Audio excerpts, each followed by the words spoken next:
Shalom les amis, bienvenue encore dans ces grands rendez-vous, hymne spirituel matinal, vous nous avez manqué hier. Merci à vous tous qui nous avez cherché, vous nous avez écrit, beaucoup ont même appelé pour savoir mais qu'est-ce qui se passe, on n'a pas vu hymne spirituel matinal ce matin, mais gloire à Dieu, nous sommes là, ensemble, nous voulons faire comment? Nous voulons hisser le drapeau Jésus-Christ. Alléluia. La profondeur avec Dieu, c'est le thème qui nous bénit tout au long de cette année. Et nous sommes arrivés où nous sommes en train de parler de suivre Jésus dans la profondeur, chers amis, et ça nous bénit très très bien. Qu'est-ce que vous attendez pour vous abonner à notre chaîne YouTube? Beaucoup l'ont déjà fait.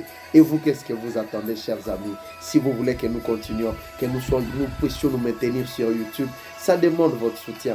Et votre soutien, il ne suffit que de cliquer, que de chercher où vous abonner pour que nous soyons nombreux. Mais surtout, merci à vous tous qui ne cessez de repartager cette émission. Si ça vous bénit, pourquoi ne pas bénir quelqu'un d'autre? Des fois, ce n'est même pas pour vous que ce message est adressé. Peut-être c'est pour une soeur quelque part, un frère quelque part, qui a besoin de temps, qui a tant besoin d'écouter ces messages. Alors aujourd'hui, c'est aussi votre tour de vous abonner, mais aussi de republier ces messages. Ça nous fera du bien à tous. Merci beaucoup. Les amis, nous poursuivons notre découverte guidée, bien sûr, par le Saint-Esprit. Alors les amis, nous disons que les récits de la fois passée, donc dans l'émission précédente, les récits qui ont été racontés, que nous avons retrouvés dans 1 Chronique, nous avons lu cela dans 1 Chronique, je dis bien c'est à partir de 1 Chronique que nous avons retrouvé cela, nous l'avons retrouvé dans 1 Chronique, chapitre 21, le verset 13. Ces récits que nous avons eu à lire la fois passée, et qui nous a bénis tous ensemble, nous voyons qu'à l'origine, dans ces récits, nous avons découvert qu'à l'origine, dans ces récits, c'est bien Satan qui excita David. Alléluia. Qui excita David à faire quoi? Les dénombrements. Il est celui qui excita David à faire les dénombrements du peuple. Je vous ai demandé de bien les lire pour bien entrer en contact avec ce texte et y saisir quelque chose. Et si vous l'avez lu, certainement vous êtes en train de vous retrouver et vous nous comprenez très bien.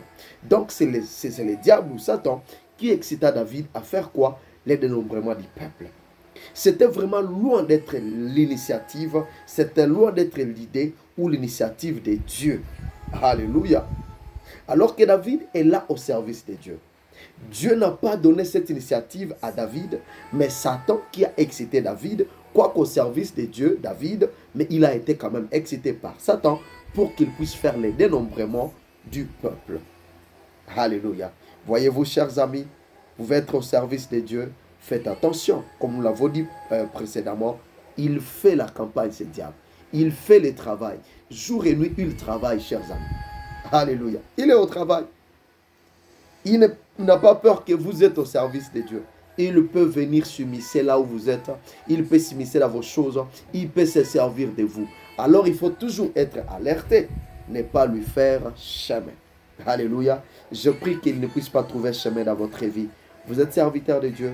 Vous êtes ministre de Dieu. Vous servez, je ne sais pas Dieu dans quel domaine. Là où vous servez, nous prions que le diable ne puisse pas trouver porte pour ne pas se servir de vous. Dans le nom de Jésus. Amen, amen, amen. Et ça sera comme ça. Qui ne va pas trouver de place dans votre vie, dans mon ministère, dans le vôtre, au nom de Jésus. Mais au moins, il est en train de travailler jour et nuit. Il est parvenu à avoir David, à lui donner cette initiative qui ne venait pas alors de Dieu. Alléluia. Chers amis, qu'est-ce que vous pensez? Vous pensez que la suite allait profiter à qui? Les diables ayant excité David à faire ceci. À qui est-ce qu'allait profiter la suite, chers amis? Et c'est un peu d'y penser. Nous pensons bien sûr que les profits seraient bien pour Satan. Pourquoi? Parce que c'est lui-même l'instigateur. Il était bien l'instigateur de ces projets. Il a excité David à faire cela.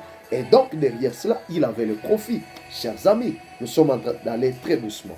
C'est-à-dire, il était le stimulus de cette action. David n'est pas en train de le faire seul. Il y a eu le stimulus. Mes frères et sœurs, il y a d'autres actions que nous posons. Il y a d'autres actions qui se posent. Excitées par le diable.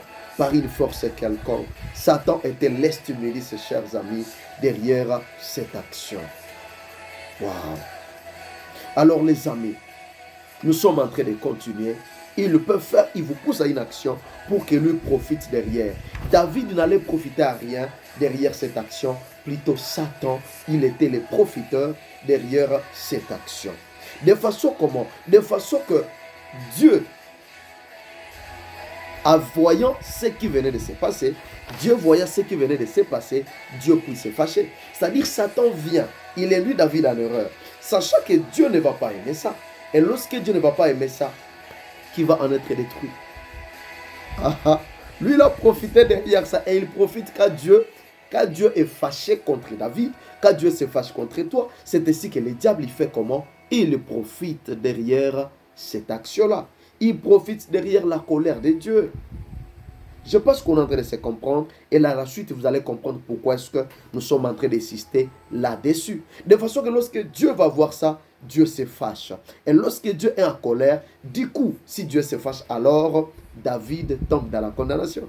David est condamné. Voilà un peu comment des condamnations se créent. Voilà un peu comment la condamnation vient. Alléluia. Satan est au début. Il est en aval. Il est plutôt en amont de l'action. Il est le stimulus. Vous consommez l'action. Et la suite maintenant en aval, c'est vous qui subissez. Vous êtes condamné. C'est-à-dire, Dieu n'a pas créé la condamnation, mais le diable est celui qui cherche la condamnation. Il vous pousse dans cette action-là. Est-ce qu'il y a un frère, il y a une soeur qui est en train de se retrouver dans des actions, mais son cœur lui dit, mais pourquoi est-ce que je suis en train de faire ça? Pourquoi je suis en train de... Le diable est profiteur, il est tireur de ficelles derrière ça. Et si vous étiez sage, si vous pouvez trouver la force maintenant et dire, non, arrête de me manipuler. Arrête de tirer des ficelles derrière des actions. J'en ai marre de faire des actions qui sont poussées par toi. Je refuse au nom de Jésus. Et lorsque vous vous levez, vous le faites. Bien aimé dans le Seigneur, il va savoir que vous êtes éveillé. Il ne saura plus comment venir vous manipuler. Je prie que vous ayez cette force dans le nom puissant de Jésus-Christ. Alléluia. Bien aimé, il y a la bonne nouvelle. Sauf que Satan ne maîtrise pas Dieu très bien. Il ne maîtrise pas bien Dieu. Il ne le maîtrise pas bien. Il connaît juste un peu superficiellement. Il ne le maîtrise pas bien. C'est la partie de la bonne nouvelle. C'est-à-dire pendant qu'il est en train de chercher que Dieu te fâche et que Dieu te condamne, mes amis, il ne maîtrise pas Dieu très bien. Il ne le connaît pas. Vous allez comprendre. C'est-à-dire il ne le connaît pas bien. Il ne le connaît pas. Par contre, David, lui maintenant, selon les récits que nous avons lus hier, parce que David a une connaissance de son Dieu. Vous le savez, il a été appelé l'homme selon mon cœur. Alléluia. L'homme selon mon cœur. Il connaît Dieu très bien. David, il sait quoi? David, il connaît Satan qui ne connaît pas les anges de Dieu, qui ne les maîtrise pas. David, lui, sait que la condamnation n'est pas le langage de Dieu. Il connaît que condamnation là n'est pas le langage de mon Dieu. Mon Dieu ne parle pas condamnation. Alléluia. J'aimerais que tu le dises aussi et que ça résonne dans tes oreilles. Que Dieu ne parle pas condamnation. La condamnation n'est pas le langage de Dieu. Alléluia. Ce n'est pas son langage. C'est-à-dire dans sa profondeur, Dieu est immensement pardonnant et immensement amoureux. Dieu est immensement pardonnant. Dieu est immensement amoureux. C'est ce que David connaît. Alléluia.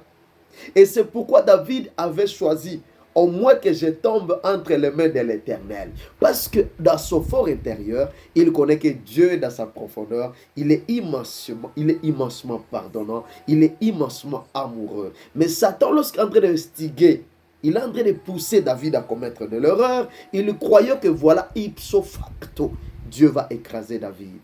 Alors David connaissait. Est-ce que tu connais bien les dieux que tu sers? Tu connais Dieu qui t'a sauvé? Tu connais bien Dieu? Il s'agit de connaître bien Dieu. C'est aussi la profondeur, n'est-ce pas? C'est pourquoi notre thème de l'année, c'est-à-dire le Saint-Esprit de Dieu qui doit nous amener dans la profondeur, c'est-à-dire la profondeur avec Dieu. Alléluia. Connaître Dieu, c'est aussi la profondeur avec Dieu, chers amis.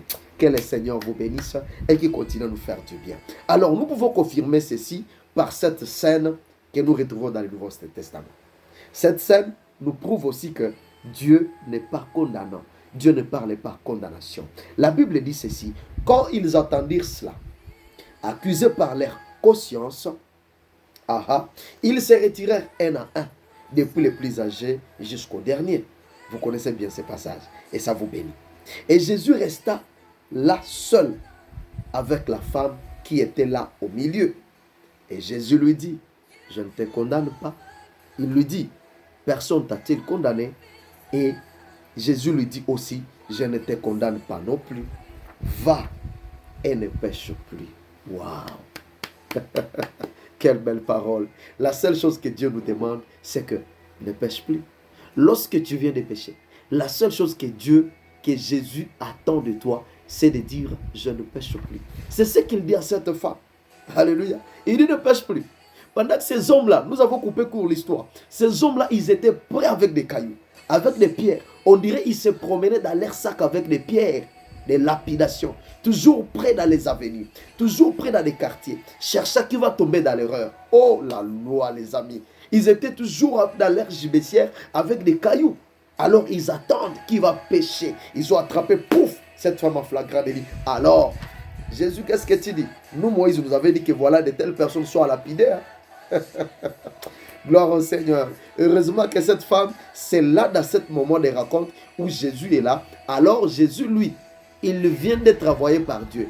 Et là, dans le royaume de Dieu, condamnation n'est pas le langage de Dieu. J'aimerais que tu le répètes. Condamnation n'est pas le langage de mon Dieu. Par conséquent, tu n'es pas condamné. Je ne suis pas condamné. Dans le nom de Jésus. Personne t'a-t-il condamné? Non.